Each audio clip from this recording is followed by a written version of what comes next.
Hi ಎಲ್ರಿಗೂ ನಮಸ್ಕಾರ. ನಾನು ಸುಮಾ. ಇವತ್ತಿನ ವಿಡಿಯೋದಲ್ಲಿ ಹಸಿ ಹಲಸಿನಕಾಯಿಯ ಕಬಾಬ್ ಮಾಡ್ತಾಯಿದ್ದೀನಿ.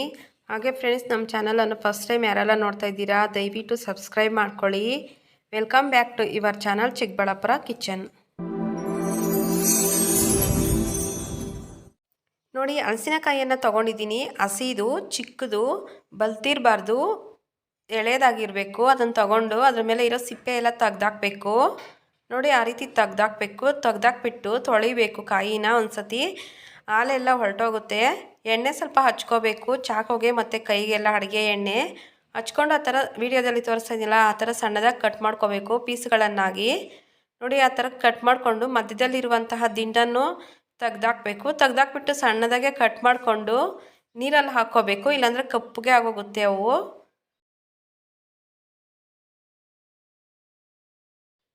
ನೀರು ಕಾಯಲ್ಲಿ ಇಟ್ಟಿದ್ದೀನಿ, ಕಾದಿದೆ. ಈಗ ಅದಕ್ಕೆ ಕಟ್ ಮಾಡ್ಕೊಂಡಂತ ಒಂದು ಸತಿ ತೊಳ್ಕೊಂಡು ಅದನ್ನು ಬಿಸಿನೀರಿಗೆ ಹಾಕ್ಕೋಬೇಕು. ಸ್ವಲ್ಪ ಬೇಯಿಸ್ಕೋಬೇಕು,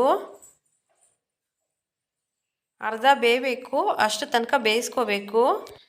ಪೀಸ್ಗಳನ್ನಾಗಿ ಕಟ್ ಮಾಡಿದ ತಕ್ಷಣ ತಣ್ಣೀರಿಗೇ ಹಾಕ್ಕೋಬೇಕು ಅವನ್ನು, ಇಲ್ಲಾಂದರೆ ಕಪ್ಪಗೆ ಆಗೋಗ್ಬಿಡುತ್ತೆ. ಈಗ ತೊಳೆದ್ಬಿಟ್ಟೆಲ್ಲ ಅದೆಲ್ಲ ಹಾಕ್ಕೊಂಡಿದ್ದೀನಿ. ನೋಡಿ, ಅರಿಶಿಣದ ಪುಡಿ 1/4 ಟೀ ಚಮಚದಷ್ಟು, ಉಪ್ಪು ರುಚಿಗೆ ತಕ್ಕಷ್ಟು ಹಾಕ್ಕೊಂಡು ಅರ್ಧ ಬೇಯೋ ತನಕ ಬೇಯಿಸ್ಕೋಬೇಕು. ಆಗ ಚೆನ್ನಾಗಿರುತ್ತೆ. ಬಂಕಾಯಿ ಅನ್ನೋದು ಸ್ವಲ್ಪ ಕಡಿಮೆ ಇರುತ್ತೆ, ಆದ್ದರಿಂದ ಬೇಯಿಸ್ಕೋಬೇಕು.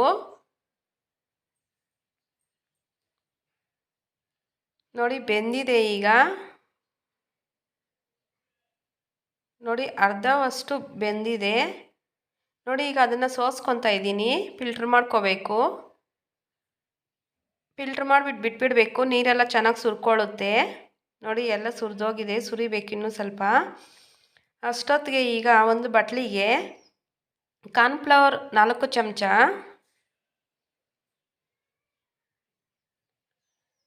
ಅಕ್ಕಿ ಹಿಟ್ಟು 1-2 ಚಮಚ,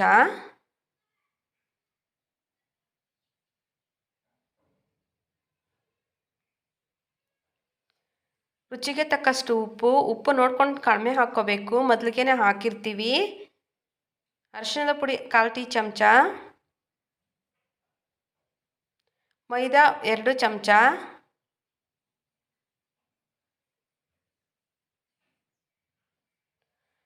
ಪೆಪ್ಪರ್ ಪೌಡರ್ 1/4 ಟೀ ಚಮಚ, ಚಿಲ್ಲಿ ಪೌಡರ್ 2 ಟೀ ಚಮಚ,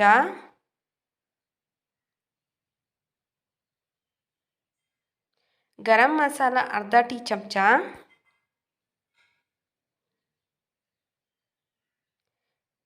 ನಿಂಬೆಹಣ್ಣಿನ ರಸ ಒಂದು ಕಾಯಿಯ ನಿಂಬೆಹಣ್ಣಿನ ರಸ ಹಾಕ್ಕೊತಾ ಇದ್ದೀನಿ. ಹಾಕ್ಕೊಂಡು ಎಲ್ಲ ಒಂದು ಸತಿ ಮಿಕ್ಸ್ ಮಾಡ್ಕೋಬೇಕು.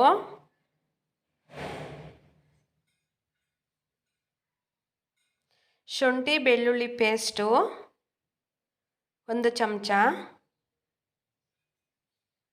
1 ಇಂಚಿನಷ್ಟು ಬೆಳ್ಳುಳ್ಳಿ, ಒಂದು ಬೆಳ್ಳುಳ್ಳಿ ಗಡ್ಡೆಯನ್ನು ಬಿಡಿಸ್ಕೊಂಡು ಹಾಕ್ಕೊತಾ ಇದ್ದೀನಿ. ಕೊಟ್ಬಿಟ್ಟು ನುಣ್ಣಕ್ಕೆ ಪೇಸ್ಟ್ ಥರ ಮಾಡಿಕೊಂಡು. ನೋಡಿ, ಅದನ್ನೆಲ್ಲ ಒಂದು ಸತಿ ಮಿಕ್ಸ್ ಮಾಡ್ಕೊಂಡಿದ್ದೀನಿ.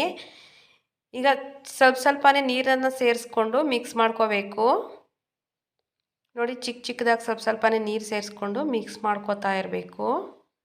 ಜಾಸ್ತಿ ಹಾಕಿದ್ರೆ ನೀರು ಆಗೋಗ್ಬಿಡುತ್ತೆ. ಅದಕ್ಕೆ ಚಿಕ್ಕದಾಗಿ ಸ್ವಲ್ಪ ನೀರು ಸೇರಿಸ್ಕೊಂಡು ಮಿಕ್ಸ್ ಮಾಡ್ಕೋಬೇಕು. ನೋಡಿ, ಮಿಕ್ಸ್ ಮಾಡ್ಕೊಂಡಿದ್ದೀನಿ. ನೋಡಿ, ಆ ರೀತಿ ನೋಡಿ, ಆ ಥರ ಮಿಕ್ಸ್ ಮಾಡ್ಕೊಂಡಿದ್ದೀನಿ. ಜಾಸ್ತಿ ಗಟ್ಟಿಯಾಗೂ ಇರಬಾರ್ದು, ಜಾಸ್ತಿ ತೆಳಕ್ಕೇನೆ ಇರಬಾರ್ದು, ನೋಡಿಕೊಂಡು ಮಿಕ್ಸ್ ಮಾಡ್ಕೋಬೇಕು.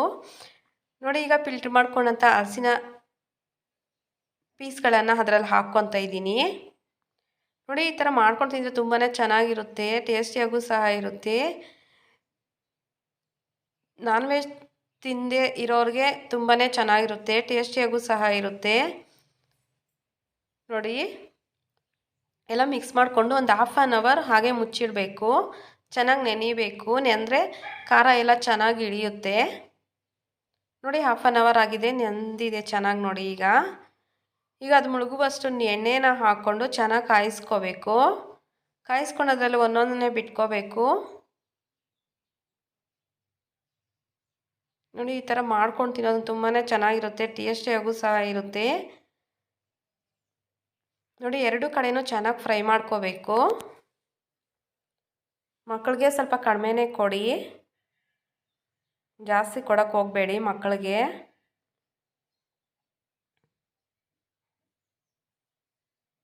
ನೋಡಿ ತುಂಬಾ ಚೆನ್ನಾಗಿರುತ್ತೆ, ಟೇಸ್ಟಿಯಾಗೂ ಸಹ ಇರುತ್ತೆ, ಕರ್ಕರಿಯಾಗಿರುತ್ತೆ.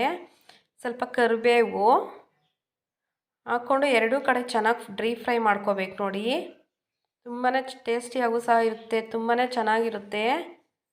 ನೋಡಿ ರೆಡಿ ಆಗಿದೆ ಹಲಸಿನಕಾಯಿಯ ಕಬಾಬು.